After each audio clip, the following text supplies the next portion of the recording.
Voilà, shalom, shalom, peuple de Dieu. Voilà, je me prénomme le pasteur Alfred Willy Kassamindo de l'église foi apostolique foi apostolique et prophétique, située à Pointe-Noire, précisément au Congo-Brazzaville. Voilà, nous répondons au 05 668 08 78 au cas où vous auriez besoin de nous appeler pour avoir des éclaircissements plus profonds en ce qui concerne la prière, parce que nous essayons de donner juste de manière simple, éclaircir le peuple de Dieu. Voilà, en ce qui concerne la prière, juste pour permettre aux enfants de Dieu comment ce qu'ils doivent comment un enfant de Dieu doit prier de manière simple et plus précise afin d'avoir des résultats, de bons résultats dans nos prières, comment orienter nos prières à Dieu. Voilà, donc aujourd'hui, nous sommes sur la chaîne Macoral TV. Que Dieu bénisse cette chaîne et que nous saluons tous les peuples de Dieu, tous les enfants de Dieu, tous les hommes de Dieu qui nous suivent. Que Dieu vous bénisse. Voilà, nous continuons cette série d'enseignements sur la prière. Voilà, la fois passée, nous avions eu à parler sur les différents types de prières. Et aujourd'hui, on a eu à commencer avec la prière de louange, l'adoration. On a fait une étude biblique là-dessus. Et aujourd'hui, nous continuons avec un autre thème, un autre type de prière. Nous allons que Dieu donne une explication simple à sa parole, voilà, sur la prière d'intercession. Voilà, donc la prière d'intercession, c'est une prière qui est faite en faveur de quelqu'un d'autre de manière simple. Voilà, de manière simple d'abord, souvenons-nous que le mot intercession vient du mot intercéder, tout simplement. Lorsqu'on parle de la prière d'intercession, ça vient du mot par là, intercéder. Et intercéder veut dire prier, plaider en faveur de quelqu'un d'autre. Plaider la cause de quelqu'un d'autre. Mais nous sommes dans le domaine de la prière. Voilà, vous allez comprendre avec moi que selon le sens de ce mot, c'est lui qui plaide la cause de quelqu'un d'autre. Il est en ce moment-là comme un avocat. Voilà, je prends l'exemple d'un avocat.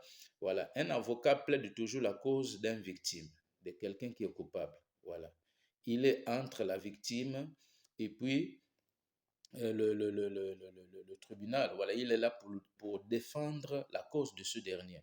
Voilà, cela va de même lorsqu'on parle de la prière d'intercession ou bien, voilà, qu'on vient de définir par là qui vient du mot intercéder. Voilà, donc, dans le sens biblique, pour nous qui sommes enfants de Dieu, cette prière, c'est lui qui le fait. La particularité de cette prière, tu intercèdes, tu pries pour quelqu'un d'autre. Tu plaides la cause de quelqu'un d'autre, mais dans la prière. Voilà, donc, l'intercesseur, il est comme un avocat. Il joue à peu près le même rôle que le Seigneur Jésus-Christ a joué en ce qui concerne sa venue, sa mission sur terre. Le Seigneur. Nous savons tous que le Seigneur est venu mourir à la croix. Lorsque tu lis dans Jean chapitre 3, verset 16, la Bible dit: Dieu a tant aimé le monde qu'il a donné son Fils unique, afin que quiconque croit en lui ne périsse point, mais qu'il ait la vie éternelle. Donc vous voyez que Christ est venu se sacrifier à notre place, afin que nous soyons sauvés de nos péchés. Cela va de même, c'est à peu près presque la même chose lorsque quelqu'un qui intercède, tu es un intercesseur, tu prends le fardeau de celui-là à qui tu intercèdes. Tu portes le fardeau des autres, en fait, dans la prière. Tu passes ton temps à prier pour les autres. Voilà, que ce soit pour les hommes de Dieu, que ce soit pour l'Église du Seigneur, le corps de Christ, bien sûr, le corps spirituel du Seigneur, qui est toute l'Église universelle. Voilà, et soit pour la nation, pour les malades, pour les veuves et les orphelins. Voilà, lorsque tu le fais ainsi, tu intercèdes, tu te sacrifies. Vous voyez, donc un intercesseur est comme un sacrifice, quelqu'un qui se sacrifie à la place des autres. Quelqu'un qui se sacrifie à la place des autres, il n'a plus le temps de se soucier de ses besoins ou bien de ce quoi qu'il soit. Mais il passe son temps à prier pour les autres, à se sacrifier pour les autres, à porter plutôt, excusez-moi, les fardeaux des autres. Mais dans la prière, c'est ce qu'on attend par là, la prière d'intercession, ou bien intercéder. Voilà. Donc, c'est une prière qui est basée sur le fait de plaider en faveur des autres. Tu ne pries pas pour toi-même, tu ne passes pas du temps dans la présence de Dieu à demander à demander à Dieu te concernant, mais c'est une prière qui est particulièrement faite en faveur des autres personnes. Voilà, c'est ce qu'on attend par là, la prière d'intercession. Voilà, donc, euh, je veux essayer de soutenir, voilà, voilà, voilà, nous continuons toujours avec, voilà, l'intercession, la prière d'intercession. Voilà, donc, la mort du Seigneur Jésus-Christ était une intercession pour nous. Voilà. Et puis, cette prière d'intercession va plus profond au-delà de ce monde. Voilà. Même quand tu pars prier pour les malades dans les hôpitaux, visiter les orphelins avec des dons, apporter des dons, voilà. Et même quand comme Dorcas pouvait le faire dans nous lisons l'histoire d'une femme au nom de Dorcas dans la Bible qui faisait le bien, qui cousait des pannes et qui les donnait aux hommes de Dieu, voilà. Lorsque tu fais ce genre des actes, tu fais ce genre de choses, tu es en train d'intercéder. Je prends l'exemple de celui-là qui part pour visiter, par exemple, les veuves et les orphelins. Voilà, accompagné avec des dons sociaux, des actes caritatifs. Tu es en train d'intercéder pour ces veuves-là, pour ces orphelins-là. Pour un enfant de Dieu, par exemple, qui part visiter les malades, tu pars un peu avec des dons pour apporter aux malades des prières, prier pour les malades, aller dans les prisons, aller visiter les prisonniers. C'est une forme de prière d'intercession que tu fais. Tu es en train, en quelque sorte, en train de porter le fardeau de ces gens-là. Cette fois-ci, tu ne pries pas, tu n'es pas certainement en train de prier, mais ça, c'est une sorte de prière aussi que tu fais. Lorsque tu pars faire du bien avec des dons aux orphelins, aux démunis, aux nécessiteux, aux pauvres, que ce soit dans l'église, tu prends soin des enfants démunis, tu prends soin des orphelins avec des dons. Voilà, ça, c'est une forme de prière d'intercession, mais accompagné des actes. Il y a une forme d'intercession active, en fait. Tu le fais accompagné avec des actes, mais tu intercèdes. Ça, c'est une forme d'intercession que tu fais parce que tu es en train de porter leur fardeau, en leur faisant du bien, en leur apportant des dons. Voilà, c'est une forme aussi d'intercéder.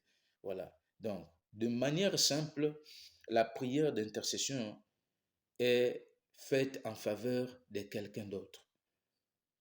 Tu peux le faire en priant, parce que cette prière, comme je l'explique, tu le fais, ça peut se faire de plusieurs manières, ça prend plusieurs facettes.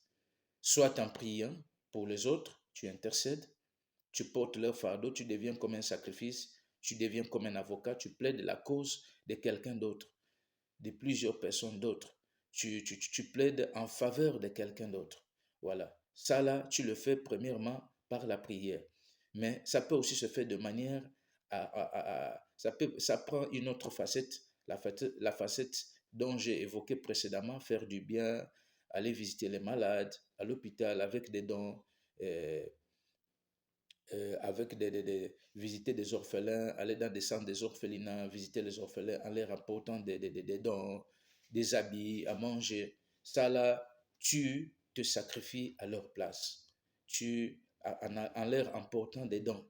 Voilà, c'est une forme d'intercession que tu fais. Parce que tu es en train de prendre par là leur fardeau.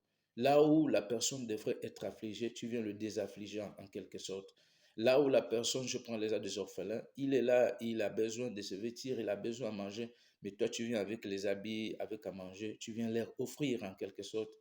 Alors, en ce moment-là, tu es en train d'apaiser leur cœur. Tu es en train d'apaiser leur vie de ces fardeaux de manque d'habits et de manque de manger. C'est une forme de prière d'intercession, mais cette fois-ci, tu le fais de manière différente. Voilà, tu soulages la personne parce qu'un intercesseur, il est là pour soulager la vie d'une personne. Il est là pour amener la tempérance dans la vie d'une personne. Il est là pour soulager la personne. Il est là pour consoler la personne. Tu joues à peu près le rôle du Saint-Esprit. Tu viens consoler la personne, soit par la prière ou soit par des actes caritatifs. Voilà, c'est une forme de prière d'intercession qui est rarement actuellement pratiquée dans des milieux ecclésiastiques. On ne le voit plus, vraiment. Donc, bénis soient les hommes de Dieu qui ont compris cela, des églises qui le font, qui apportent une forte assistance aux veuves, aux orphelins, aux nécessiteux, aux gens qui sont démunis, et visiter les prisonniers, voilà. Ouais, même la Bible dit, il dit la véritable religion consiste à prendre soin de la veuve et de l'orphelin. Vous voyez, donc la prière d'intercession est même centrée sur l'une des missions que le Seigneur est venu accomplir sur la croix. Le Seigneur est venu réellement pour intercéder en faveur de l'humanité, en donnant sa vie. Vous voyez, le véritable intercesseur par excellence, c'est Christ lui-même. Lui, c'est lui qui a commencé avec l'œuvre de l'intercession. Voilà pourquoi au début de ses enseignements, je pouvais dire que la première personne à prier, c'est Christ lui-même. Dieu prie.